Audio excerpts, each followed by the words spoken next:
What's going on, everybody? Mortym here, and with the release of Morrowind a few months away, I basically just wanted to go through some of the classes and share with you guys some of the pros and cons of each one that I've personally found while playing them. And I figured the best of those to start with would definitely be the Dragonknight, since that is the one that I have hands down had the most amount of time with. I have a Magicka and a Stamina version, so I feel like I know a pretty decent amount about it.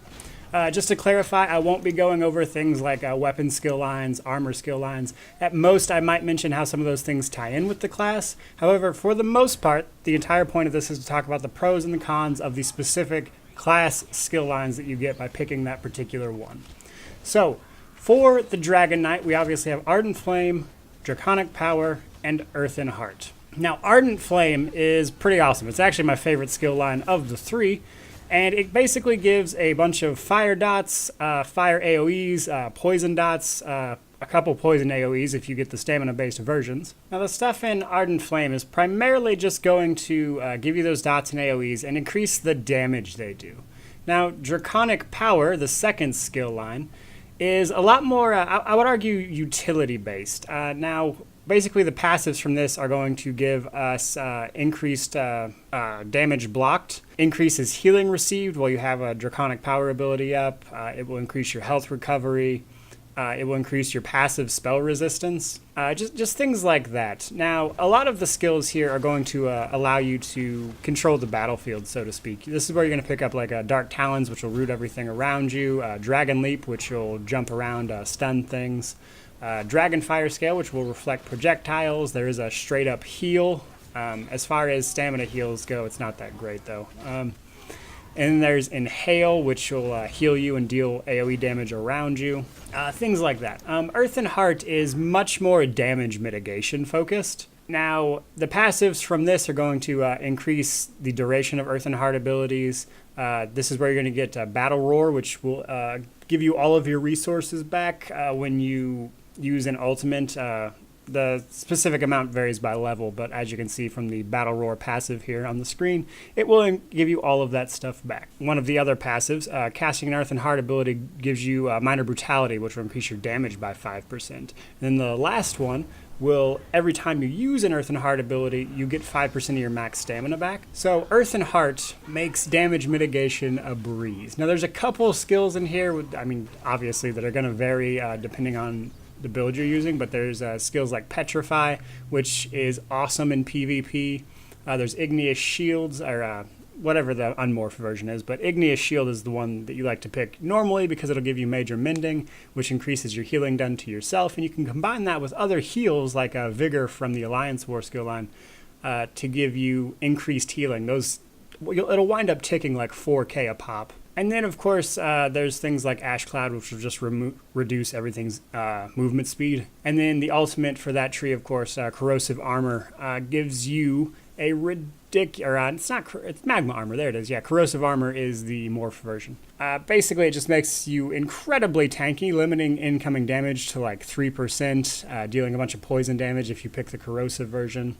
And then while Corrosive Armor is active, you will ignore 100% of physical resistance, which is awesome. It'll let you put through a bunch of damage if you want to play a little more tankier build. So now that I've gone over kind of the basics of what each of those skill lines does, let's talk about the pros, the things that the Dragonknight is incredibly good at. And first and foremost, hands down, when it comes to playing a Dragonknight, what I would say stands out more than anything is resource management.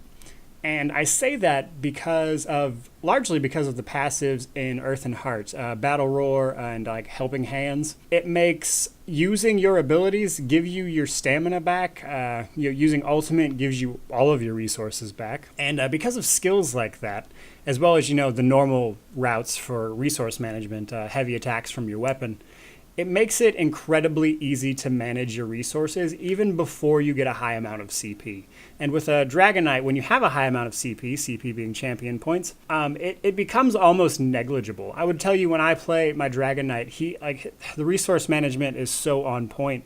at that point in the game for you, that you don't really have to pay attention to your resources at all. Like, you can just spam stuff, and then the second you use an ultimate, you have a ton of it back. And, you know, just mix in a heavy attack or two, and like you're never going to run out of what you need. It's actually kind of ridiculous. I would say the second thing that Dragon Knights are really good at is survivability, which should come as a surprise to no one who's played the game all that much, but it just goes without saying. So many of their abilities are actually geared towards damage mitigation and battlefield control that if you do it right, Dragon Knights are hands down probably the most survivable class. And I'm actually going to say that with some confidence because when the Dragon Star Arena first came out, I actually saw a couple builds for Dragon Knights where you could actually solo most of that 4-man trial by yourself as a Dragon Knight. It was nuts. So those are definitely some of the pros. When it comes to cons, I would argue that when it comes to just doing straight up damage, outside of Ardent Flame, there's not a lot going on in your skill lines. Don't get me wrong, there's stuff that's definitely useful in these other two skill lines, but they lean more towards the survivability aspect. Like Dragon Leap, for instance, the ultimate in Draconic Power, it will do a ton of damage, but the main thing is moving you across the battlefield and controlling it. And then Earth and Heart, of course, all of those are basically just geared towards keeping you alive and occasionally giving you more damage here and there. So most of your damage comes from Ardent Flame, and that leaves pretty much everything else to your weapon skill lines in order to get damage off. And personally, from how much I've played, I have a few different max level guys on all the classes, and I kind of feel like when it comes to straight up damage dealing, the Dragon Knights fall behind a little bit. There are certainly builds that, you know, it's more than competitive, let me say that, but I just don't feel like it's quite up to snuff. It's not as easy to pull off those damage numbers at least with a Stamina Dragon Knight. Those are kind of some generalities, and most of that applies to a Stamina Dragon Knight. With Stamina Dragon Knights, it's super fun to play the damage over time versions, and that's basically there are a few skills in Ardent Flame that can be morphed to do poison damage, and because of all the Ardent Flame passives that give you all of the various extra dot power to your poison builds, Dragon Knights are usually the best pick for that particular thing. You can do it with other classes, but the Dragon Knights do the poison damage over time build with the Veladreth's headset, which you can look up if you'd like, incredibly well. It's just a super fun way to play the game. But moving on, talking about the Magicka Builds versions a little bit. When it comes to Magicka DPS, it almost seems like they're a little underpowered in terms of direct damage dealing. Again, as with anything else, it's competitive, but I just don't feel like it's quite up to snuff compared to, say, the damage a Magicka Sorcerer or a Magicka Templar can do.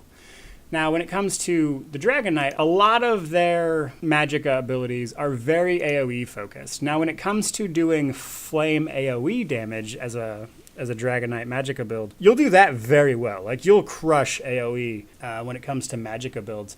However, it kind of feels as though when it comes to direct damage dealing, you basically have to focus on the destruction skill line and maybe a couple maybe a couple other skills here and there. But for the most part, when it comes to Magicka, it's pretty much just all of this AoE stuff. Like, you'll put down Ash Cloud, which will do a bunch of AoE damage. And then you can, of course, use things like Noxious Breath. I know some builds will use Lava Whip. And then, of course, you have the great Standard of Might, which is awesome for Flame AoE.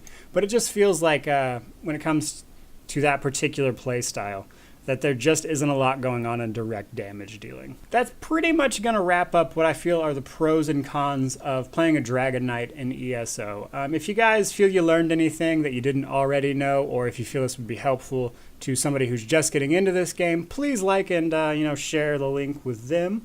Other than that, I hope you guys subscribe if you enjoyed the video. If you did, thank you so much for watching, but have a great day either way.